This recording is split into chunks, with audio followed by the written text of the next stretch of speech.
All right, welcome back, YouTube, to take three. So I just realized I just completed filming this, and I didn't actually show off any of the miniatures I completed. And the one before that, the wife came downstairs to vacuum. So we're gonna do take three. So this is these are the horse riders for the heavy Cappadocian horse the horses that I actually painted earlier in the week. 12-man unit. These are going to be for the Persian army. Obviously, these are I like to call them the proto cataphractaries because they got the leg armor, they have the cuirasses, the horses have the half barding, no shields, and they have the lances.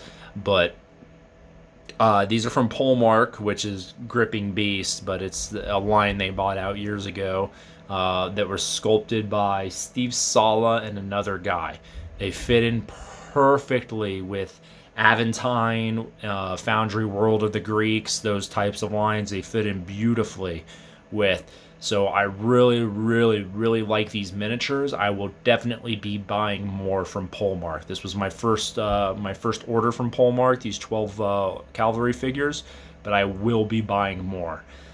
They have it's successors essentially. It's Alexander and successor stuff. But that's a period of gaming that I like and I plan on doing. So I will definitely be buying more from them. Yeah, these guys, they took a few days to paint. I gave them a little bit more love than I normally would because they were such great figures and they had really good detail.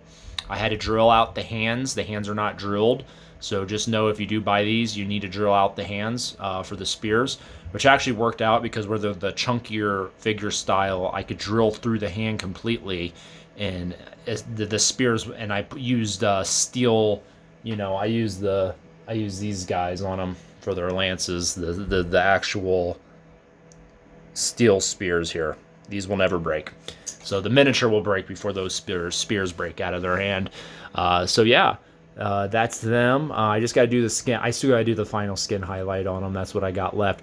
Big shout out to Paul Beckus who recommended I use U.S. field drab for this skin. He says for his Mexican American war guys, he uses U.S. field drab. And I was like, hold on, Mexicans and Persians have like the same damn skin color.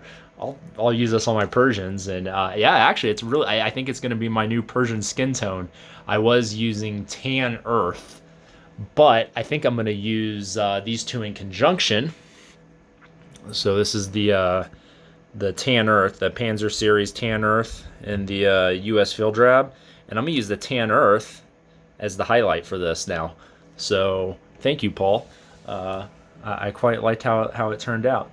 And I bought that fill drab on accident, so I thought I was buying a different brown, like old wood or something. And I got home and I was like, "Oh crap! I got the wrong paint."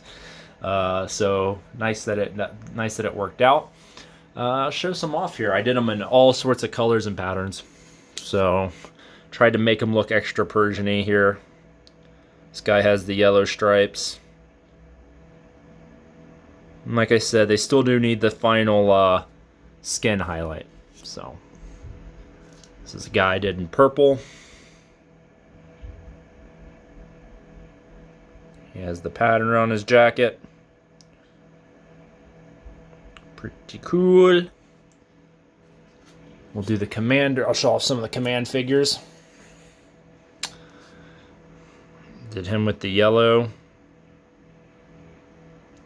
patterns there. Blue cape. He has a badass axe. He might be my favorite. I don't know. He's pretty damn cool. And I'll show off the bugler. They still need their. Some of them might be a little glossy, so I need to put the matte varnish on them. There's the bugler. He looks like Where's Waldo.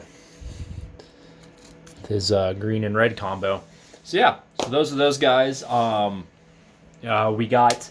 Next on the painting table, I'm going to go back to Romans for hopefully just a few days. These Romans should paint up super fast. But I got 20 Romans, 8 Hastati, and 12 Triarii. and that will finish out. That'll finish out the 2 units for those respectively. If I'm super fast, I might even get 12 more Principes done. So that'll have to be like some record setting shit. But I can paint Romans pretty damn fast.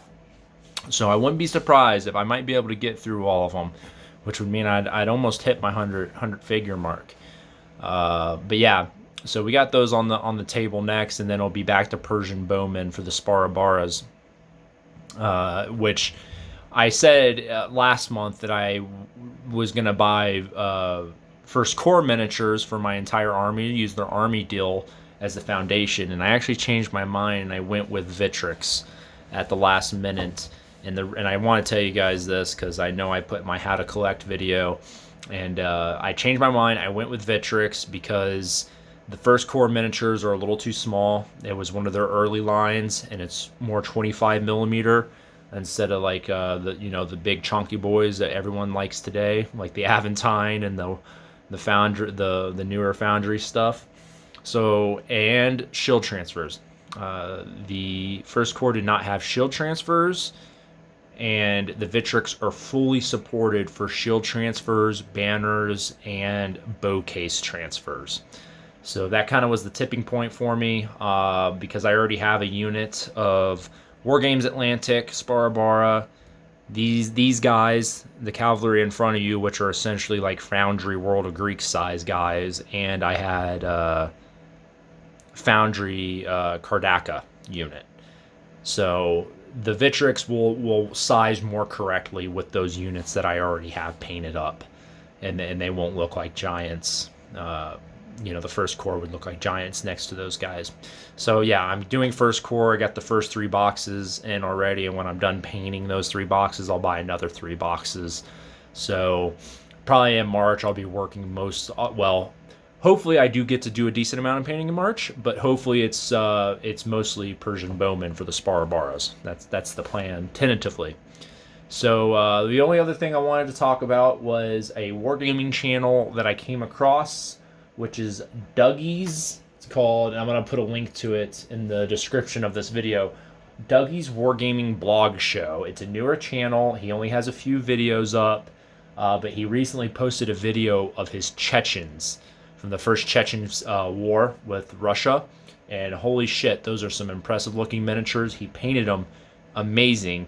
The T62 he did for him is just like, I need to get on his level of doing armor, because it looks like a 135th scale kit, not a 156, and it's 156. Absolutely amazing. Yeah, he's newer. I think he has a blog. And a Facebook. I don't follow his blog or Facebook. I don't have any social media besides just this YouTube channel. And I only follow a few blogs. But yeah, I'm going to leave his link here. Go give him a like or follow if you like modern stuff. I think he's doing a Falklands War project too. Pretty interesting stuff. I'm very, very interested in the first Chechen War. I wrote a series of papers about it in college.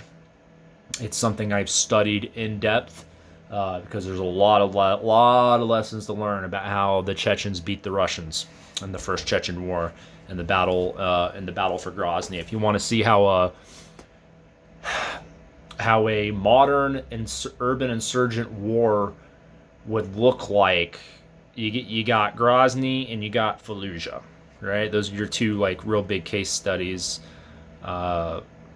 For how you would fight a modern power. I guess you could look to the stuff in Syria potentially, but the Syrian army, man, they're a hodgepodge. Not to say that the Russian army in '94 was great by any means. It was very deteriorated from what it was in the '80s and the heydays of the Soviet Union, but it was still big, and it was still way better equipped than the insurgent force.